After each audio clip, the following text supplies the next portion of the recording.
File Ukrainian President Volodymyr Zelenskyy meets Senate Minority Leader KY on Capitol Hill in Washington. Thursday, September 21, 2023. Walks with Mitch McConnell and Senate Majority Leader Chuck Schumer of New York. Washington. The Ukraine aid collapse in Congress took months and was exactly what Senate Republican leader Mitch McConnell feared. McConnell had warned that political support for Ukraine was at risk as a small but vocal contingent of Republican lawmakers intensified efforts to oppose sending U.S. money abroad to fight Russia.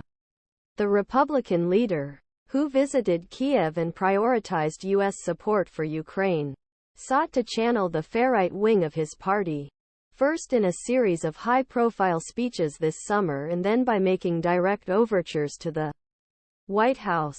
But in end, neither McConnell nor the White House nor congressional Democrats were able to scale back $6 billion military and civilian aid package get Ukraine except last week's deal avert a U.S. government shutdown. Despite overwhelming bipartisan support in Washington to stop Russian President Vladimir Putin's invasion, the failure to approve Ukraine aid was a major setback for an administration that wanted to lead a Western alliance protect the young democracy as conflict continued.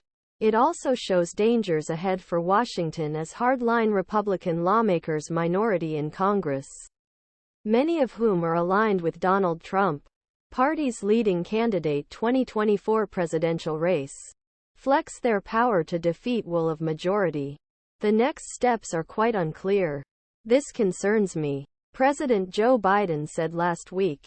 But I know there are majorities in the House and the Senate that say they support Ukraine financing. Biden said he was preparing to make a major speech U.S. aid to Ukraine and was working on a plan to keep aid flowing after the riot Capitol Hill, which ended with the ouster of Republican House Speaker Kevin McCarthy.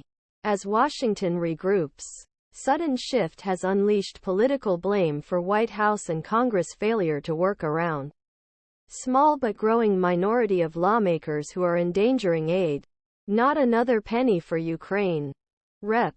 Marjorie Taylor Greene, R-Greene, a prominent Trump ally, argued that the money should instead be spent on securing the U.S. border with Mexico. McConnell, RKY, had been trying to drum up support for Ukraine for months. Since meeting with President Volodymyr Zelenskyy in Kiev in May, the senator has repeatedly delivered floor speeches, spoken to allies abroad and made the case priority among colleagues on Capitol Hill, where Zelenskyy received a hero's welcome last year and visited with follow-up call weeks before the funding showdown. But after White House announced Biden's $24 billion request for Ukraine aid in August, McConnell knew he wouldn't have support needed pass request. According a person familiar with situation who asked not be identified discuss it. McConnell had met with group of Republican defense hawks in Senate by end of Septemb.